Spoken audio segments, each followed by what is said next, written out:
Tax से जुड़ी हर उलझनों को दूर करने के लिए लेकर हम हाजिर हैं आपका पसंदीदा शो टैक्स ग्रुप, जहां हम नियमों के दायरे में रहकर टैक्स बचाने के बेहतरीन तरीके आपको बताते हैं। नमस्कार, मैं हूं लक्ष्मण राय और आज हमारे शो में होंगे खास मेहमान और जाने माने टैक्स एक्सपर्ट मुकेश पटेल साहब, जो कि अहमदाबाद से जुड़े हैं। मुकेश जी, आपका स्वागत है हमारे इस खास शो में। और मुकेश जी के साथ हम लोग जिन मुद्दों पर बातचीत करेंगे अगले आधे घंटे तक, उसकी एक झलक आपको बता दूं कि आज के शो में क्या कुछ खास रहने वाला है। शेयर बायबैक पर कैसे होता है टैक्स का हिसाब किताब, क्या इलाज के खर्चों पर परिवार के सदस्यों को मिलेगी टैक्स छूट, और साथ ही बताएंगे कि गिफ्ट में मिली प्रॉपर्टी पर क्या होगी टैक्स की देनदारी। इन सारे मुद्दों पर बातचीत करेंगे और सबसे पहले चलते हैं मुकेश जी के पास, क्योंकि मुकेश जी हमारे साथ जुड़ रहे हैं अहमदाबाद से। और अहमदाबाद में इन दिनों एक खास फेस्टिवल मनाया जा रहा है, इंटरनेशनल काइट फेस्टिवल। तो आप एंजॉय कर रहे हैं कि नहीं मुकेश जी? बिल्कुल। गुजरात में तो समझिए ये उत्तरायण का जो इंटरनेशनल काइट फ्लाइंग फेस्टिवल कई सालों से चल रहा है लक्ष्मण जी, उसका बड़ा मायना है और यहाँ एक बड़ा महोत्सव सा हो जाता है। और इस बार हमारे शो के साथ भी समझिए कि ये काइट फ्लाइंग का इसके पीछे बहुत अच्छा कोइंसिडेंस भी होने वाला है। इसके पीछे धारणा क्या है इस काइट फेस्टिवल के पीछे? हाँ देखिए, कई सालों से इसके अलग अलग इंटरप्रिटेशंस हैं। मैं इसको एक प्रेरणात्मक इंस्पिरेशनल पॉइंट ऑफ व्यू से इस तरीके से देखता हूं कि ये काइट फ्लाइंग से हमें ये इंस्पिरेशन लेना चाहिए कि आकाश में हवा हो या ना हो, हवा तेज हो या हवा धीमी हो, फिर भी पतंग जैसे उड़ाने में एक कला होती है। ऐसे हमें जीवन में भी हमारी बहुत सारी परिस्थितियां को झेलते हुए, इट में बी फेवरेबल, इट में बी अनफेवरेबल, हमें हमारा जो पतंग है लाइफ का आगे बढ़ते जाना, ऊपर उठते जाना हवा में। एग्जैक्टली तो क्यों ना हम लोग अपने टैक्स पेयर्स को, जो हमारे दर्शक हैं, उनको ही बताया जाए कि अपने इसके साथ अपने अरमानों को तो ऊपर रखिए, लेकिन टैक्स बचत को भी कैसे नई उड़ान पहुंचाएं। बिल्कुल, और यही काम तो लक्ष्मण जी टैक्स गुरु करता है ना। हम लोगों को उनकी टैक्स सेविंग की काइट कैसे ऊंचे से ऊंची फ्लाई हो, ये हम सिखाते हैं और आज भी सिखाएंगे। तो बिल्कुल, तो अगर कुछ एक दो टिप्स आप बता सकें कि कैसे टैक्स सेविंग को एक नई ऊंचाई तक पहुंचाया जाए। मैं इसके लिए दो गुरु मंत्र बताऊंगा, बिल्कुल, और एक दृष्टांत के साथ बताऊंगा।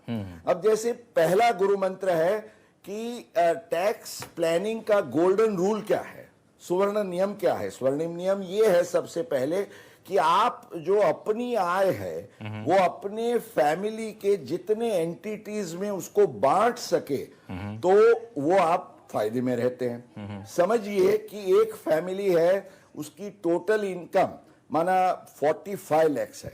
अब ये 45 लाख की इनकम अगर head of the house hold के हाथ में ही आती है तो उस पर सीधा even under the new scheme 11,31,000 का टैक्स हो जाता है।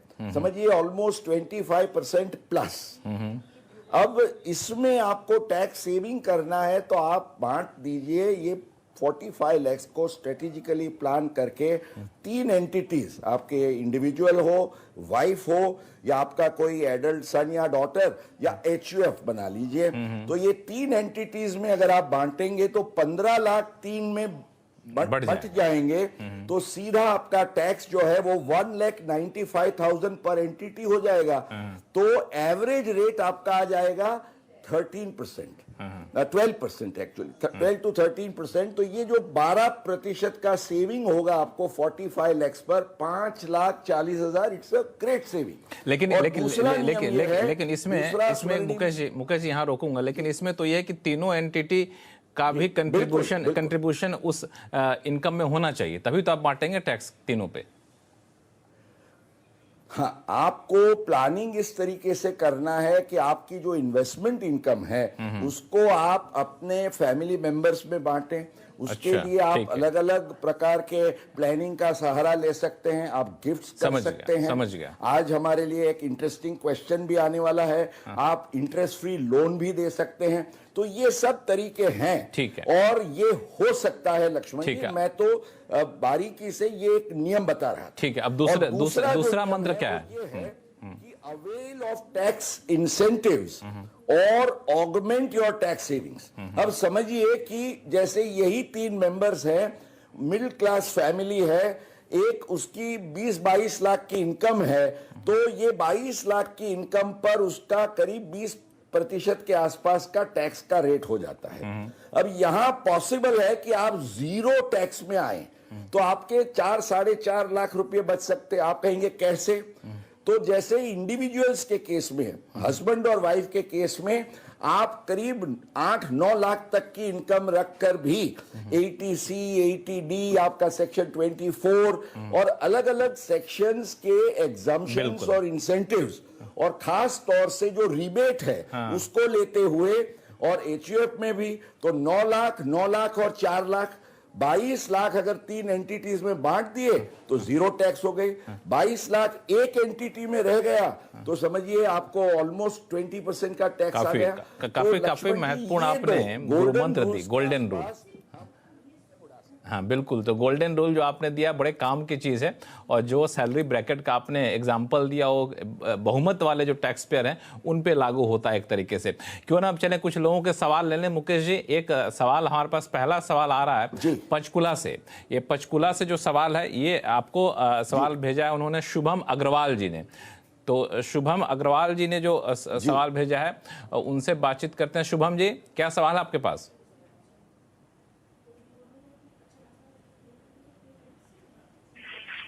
हेलो शुभम जी, मेरी आवाज आ रही है आपको? हाँ जी आ रही है आप जी नमस्कार, कैसे हैं आप?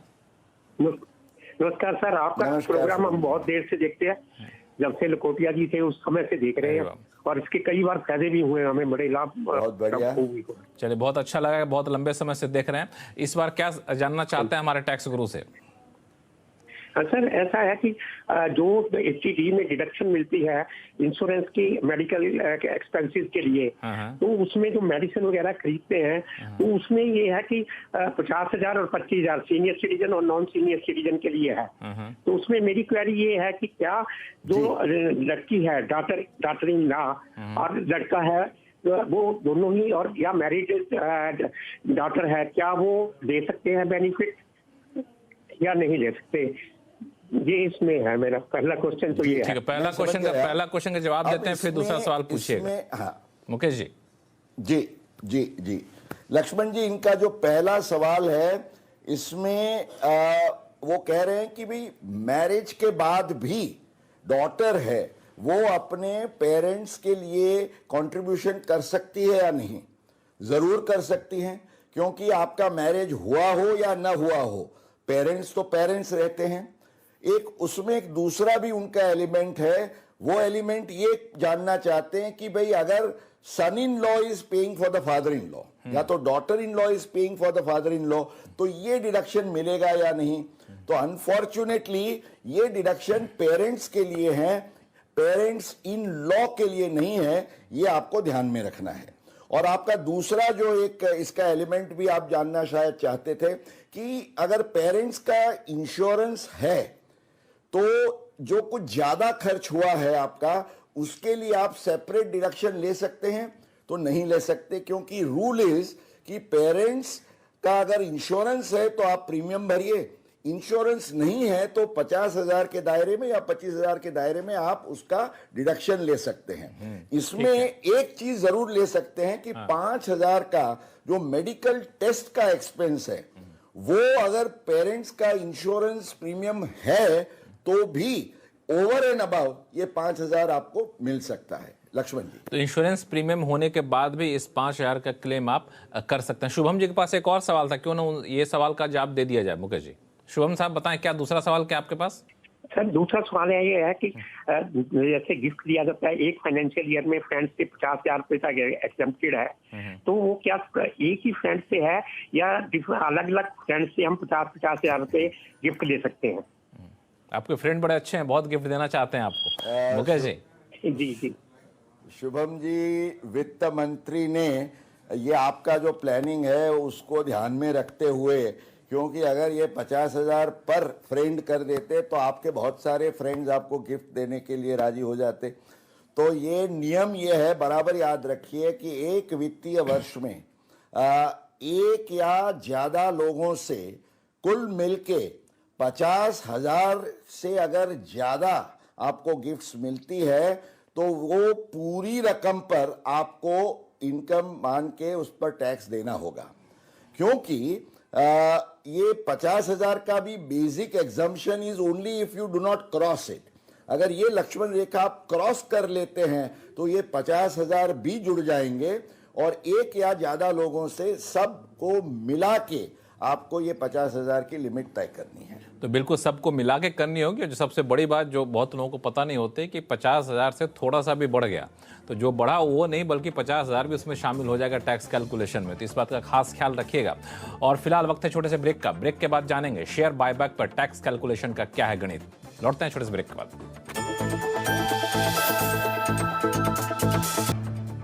ब्रेक के बाद एक बार फिर से आपका स्वागत है। आप देख रहे हैं टैक्स गुरु और आपके सवालों का जवाब देने के लिए हमारे साथ हैं जाने माने टैक्स एक्सपर्ट अहमदाबाद से जुड़ रहे हैं मुकेश पटेल साहब। मुकेश जी, लोगों के सवाल नहीं, इससे पहले मुझे ध्यान आया कि हम लोगों के शो में कैपिटल गेंस बचाने को लेकर कई सारे लोगों को सवाल आते हैं, उलझने रहती हैं कि कैपिटल गेंस टैक्स कैसे बचाया जाए। तो पिछले दिनों में देख रहा था कि इनकम टैक्स डिपार्टमेंट की तरफ से कैपिटल गेंस के एग्जम्पशन पर एक सर्कुलर जारी किया गया था। थोड़ा सा उसको एक्सप्लेन कर दें ताकि जो हमारे दर्शक इसके दायरे में आते हों वो इसका फायदा उठा सकें भरपूर। लक्ष्मण जी, ये एक सर्कुलर है 6 जनवरी 2023 का और सीबीडीटी ने अपने आगे एक सर्कुलर जो कोविड के टाइम पर उन्होंने जारी किया था और उन्होंने एक विशेष छूट दी थी कि अप्रैल 21 से लेके सितंबर एंड ऑफ 21 के समय दरमियान अगर किसी का final compliance for purposes of sections 54 से लेके 54 GB तक, अब 54 है 54F है, वो हम जानते हैं कि वो हाउस प्रॉपर्टी आप नया रेसिडेंस लेते हैं उसके कंस्ट्रक्शन या परचेज के लिए है, 54 EC बॉन्ड्स के लिए है, ऐसे अलग अलग जो प्रोविजंस हैं। तो उस टाइम पे उन्होंने ये कहा था कि भाई अगर अप्रैल टू सितंबर में ऑफ 21 में आपकी कॉम्प्लायंस की डेट आती है तो आपको एक्सटेंशन देते हैं हम अप टू 30th ऑफ सितंबर 21। अब उसके बाद काफ़ी कुछ रिप्रेजेंटेशंस आते रहे कि भाई ये कोविड का समय जो चला उसमें खास तौर से जो प्रॉपर्टी कंस्ट्रक्शन वगैरह का जो काम था वो धीमा पड़ गया। तो उसके लिए लोगों ने ये रिक्वेस्ट की कि भाई हमें ज़्यादा टाइम दीजिए, 2 या 3 साल का जो होता है। तो इसमें अब ये सर्कुलर में ये कहा गया है कि अप्रैल 21 से लेके फरवरी 22 तक जो भी डेट्स ऑफ कॉम्प्लायंस आती है, फाइनल डेट मानो आपका 2 या 3 साल का समय फरवरी 22 तक पूरा होता है तो आपको और हम 14 महीने का टाइम देते हैं। और उन्होंने ये कहा कि 31 मार्च 2023 तक आप ये आपका जो ऑब्लिगेशन है वो पूर्ण करके भी कैपिटल गेन्स का फायदा ले सकते हैं। तो ये एक लक्ष्मण जी बहुत अहम एक इम्पॉर्टेंट सर्कुलर है और ख़ास तौर से जो केसेस में लोगों को चिंता थी कि हमारा एग्जम्पशन छूट न जाए तो वो इसको ध्यान में रखते हुए वो अपना क्लेम कर सकेंगे। बिल्कुल, बहुत ही महत्वपूर्ण सफाई है और आप अगर इस दायरे में आते हैं तो आप अपने कैपिटल गेन्स टैक्स को बचा सकते हैं एग्जम्पशन का फायदा उठा करके। अब चलते हैं बेंगलुरु, जहां से दीपक शर्मा साहब हमारे साथ फोन लाइन पर जुड़ चुके हैं। दीपक जी नमस्कार। सर, मैं ये जानना चाहता हूँ कि जैसे टीसीएस ने लास्ट ईयर बाईबैक लेके आया था, तो बाईबैक में जो भी मुझे कैपिटल गेन होता है वो टैक्सेबल होता है कि नहीं होता है? काफी अच्छा सवाल है। बहुत सारे ऐसे शेयर बाजार के इन्वेस्टर्स हैं जो जिनको बायबैक में कैपिटल गेन्स मिलता है। मुकेश जी। बिल्कुल लक्ष्मण जी, इसका सीधा सादा जवाब उनके फायदे में है कि इनकम टैक्स एक्ट की एक सेक्शन है, section 10 sub section 34 capital A. इसके तहत दीपक जी आपका कितना भी बायबैक का अमाउंट हो वो संपूर्णतः करमुक्त रहेगा, उस पर आपको 1 रुपया भी टैक्स नहीं भरना होगा। आप कहेंगे क्यों और किस लिए? इसका कारण ये है कि बायबैक का जो अमाउंट होता है, जो कंपनी आपको पैसे देती है, उस पर कंपनी ये टैक्स भरती है at a flat rate of 20% plus. तो उसके कारण शेयर होल्डर के हाथ में ये एग्जम्प्ट है। जैसे डिविडेंड में पहले हुआ करता था, उस डिविडेंड के लिए तो शेयर होल्डर के हाथ में टैक्सेबिलिटी आ गई, लेकिन as far as buyback is concern ये एग्जम्पशन अभी चालू है। इसलिए लक्ष्मण जी उनको कोई टैक्स नहीं लगेगा, और शायद उन्होंने अपना रिटर्न भर दिया है तो फिर उनको रिवाइज करके कुछ तरीके से अपना क्लेम करना पड़ेगा। तो आपके फायदे का मामला है, लेकिन रिटर्न भर लिया है तो आपके पास क्लेम करने का भी एक मौका है। चलते हैं हम गाजियाबाद, जहां से MS भाटिया साहब हमारे साथ फोन लाइन पर जुड़ चुके हैं। भाटिया साहब नमस्कार। नमस्कार सर। बताएं क्या जानना चाहते हैं। सबको बहुत बहुत धन्यवाद, बहुत अच्छा प्रोग्राम है जी, बहुत बहुत आगे मैं शुक्रिया। क्वेश्चन बताता हूँ कि मेरे फादर ने मुझे अपनी पुरानी संपत्ति जो 30 साल पुरानी थी गिफ्ट डीड के जरिए मेरे नाम ट्रांसफर करी है, गिफ्ट डीड के जरिए। ठीक है जी, हेलो। हाँ, सुन रहे हैं, आपकी आवाज आ रही है। गिफ्ट डीड के जरिए ट्रांसफर गिफ्ट डीड करिए। के जरिए मुझे ट्रांसफर करी है। तो इस प्रॉपर्टी पे मुझे इंडेक्सेशन का फायदा मिल सकता है, या मैं इसे बेचूं और दूसरी प्रॉपर्टी खरीदूं तो मुझे क्या फायदा मिल सकता है टैक्स में? ठीक है, बिल्कुल बिल्कुल। अभी जैसे समझिए, जब आपको ये गिफ्ट मिली हो तो दो चीजें होती है। एक तो आपका कोई cost of acquisition as such होता नहीं, क्योंकि आपको गिफ्ट में मिली है, और सवाल ये होगा कि ये इसकी आपकी डेट ऑफ एक्विजिशन कौन सी गिनी जाएगी। तो ये दोनों के लिए विशिष्ट प्रावधान किए गए हैं, और वो ये है सबसे पहले कि आपके फादर की जो कॉस्ट थी, और हालांकि 30 साल से पुरानी है, इसलिए वो 1 अप्रैल 2001 वाला नियम लक्ष्मण जी लागू होगा इनके लिए, भाटिया साहब के लिए। तो 1 अप्रैल 2001 की मार्केट वैल्यू को आप लेके इंडेक्सेशन का फायदा आप ले सकेंगे। और जो पीरियड ऑफ होल्डिंग है, आमतौर से समझ लीजिए वो हमेशा आपके फादर ने जब से एक्वायर किया था तब से लेके उसका पीरियड ऑफ होल्डिंग गिना जाता है। इसलिए मान लीजिए आपको आज भी गिफ्ट होती है और आप कल एक ही दिन में बेच लेते हैं, तो भी ये लॉन्ग टर्म कैपिटल गेन होता है, और इस पर इंडेक्सेशन का फायदा फादर की डेट ऑफ एक्विजिशन से लेके आपको मिलता है। मुझे लगता है, जहां तक कि मुझे याद है, भाटिया साहब को जो प्रॉपर्टी गिफ्ट दी गई है पिताजी की तरफ से, वो करीब 30 साल पुरानी है, तो 30 साल के से उसकी गिनती होगी। मैंने जैसे बताया 30 साल तो 1 अप्रैल 2001 के पहले का है, तो उसका तो कोई कैलकुलेशन करने की आवश्यकता नहीं होती, बिकॉज इंडेक्सेशन स्टार्ट्स फ्रॉम 1 अप्रैल 2001। अच्छा। तो आज जैसे अभी ऑलमोस्ट ओवर 3 टाइम्स है, आज बेचते हैं तो वो उनको फायदा मिलेगा, और उसका कॉस्ट का बेस 1 अप्रैल 2001 का वो ले लक्ष्मण। ठीक है, तो 2001 के कॉस्ट को लीजिए, उसके आधार पर आप उसका कैलकुलेशन कर सकते हैं। फिलहाल वक्त है छोटे से ब्रेक का। ब्रेक के बाद जानेंगे PPF में निवेश पर मिलेगी सेक्शन 80C में छूट, बताएंगे छोटे से ब्रेक के बाद।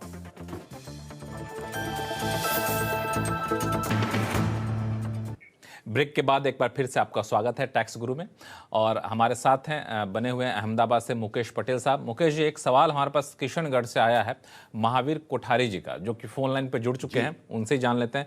कोठारी साहब नमस्कार। हाँ नमस्कार सर, बताएं क्या पूछना चाहते हैं आप। मैं किशनगढ़ से बोल रहा हूँ जी, और सुभाष जी लखोटिया के टाइम से आपके प्रोग्राम का बहुत रेगुलर बहुत व्यूअर पुराने हूँ। दर्शक हैं आप, बहुत खुशी होती है ऐसे दर्शक हमारे से जुड़े रहते हैं लंबे समय तक।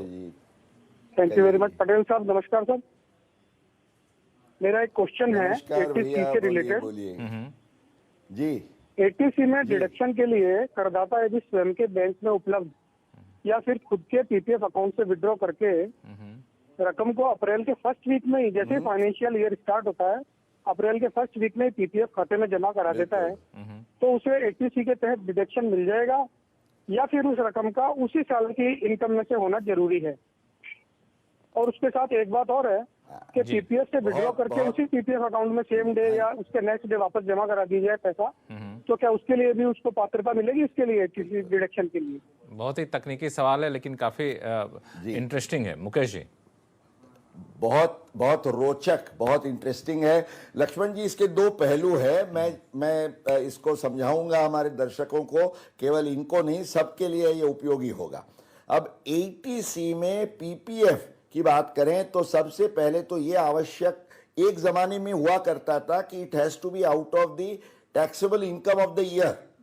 वो कंडीशन को निकाली गई आज से कई सालों पहले, और कुछ भी कंट्रीब्यूशन कहीं से भी करो, बाय बैक बोरो और स्टील, कोई भी रकम हो, ये जरूरी नहीं कि it should come out of your income. इसलिए सबसे पहला जवाब तो यह है कि आप 1 या 2 अप्रैल को भी जो इन्वेस्टमेंट करते हो वो उसी साल का इन्वेस्टमेंट है और ये आपको 80C का डिडक्शन मिलेगा। अब आपकी दूसरी बात, मान लीजिए कि आपको 80C का फायदा लेना है पर कोई कारण से लिक्विडिटी का कंस्ट्रेंट है, ईयर एंड होने जा रहा है, तो आपके लिए ऑप्शन यह है कि आप कोई डिडक्शन ना लें, या तो जैसे आपने बताया कि आप सुबह में आप अपने पीपीएफ के अकाउंट से विड्रॉल के नियम के अनुसार विड्रॉ कर लें और दोपहर या दूसरे दिन आप उसको दोबारा वही रकम का निवेश कर दें। तो निवेश है, ये जरूरी नहीं है कि वो पीपीएफ में से आया हुआ है इसलिए नहीं मिलेगा। कोई भी निवेश कहीं से भी किया गया हो उसका डिडक्शन आपको जरूर मिलेगा। महावीर जी, तो बिल्कुल, तो इसका ख्याल रखिएगा। बहुत ही बेहतरीन तरीके से इन्होंने समझा दिया, लेकिन आपने बहुत ही अच्छे से टैक्स प्लानिंग की तरकीब सोची थी और जिसका ये जवाब रहेगा। तो मुकेश पटेल साहब, आपका बहुत बहुत शुक्रिया सभी सवालों का जवाब देने के लिए। और टैक्स गुरु में फिलहाल इतना ही। आपके पास कोई भी सवाल हो, चाहे इनकम टैक्स से जुड़ा हुआ या फिर क्यों ना जीएसटी से जुड़ा हुआ हो, आप हमें लिख भेजिए tax@moneycontrol.com पर। लेकिन जब आप सवाल भेजते हैं ना, तो 2 बातों का खास ख्याल रखें। पहली बात कि उस सवाल के साथ अपना नाम जरूर बताइए, अपना मोबाइल नंबर जरूर बताइए, ताकि इसी तरीके से हम लोग टैक्स गुरु से आपको सीधी बात करा सकें। कोई उलझन हो तो आप ऑन एयर लाइव में पूछ भी सकते हैं। तो आप बिल्कुल सवाल भेजिएगा। और फिलहाल के लिए नमस्कार, देखते रहिए CNBC आवाज़।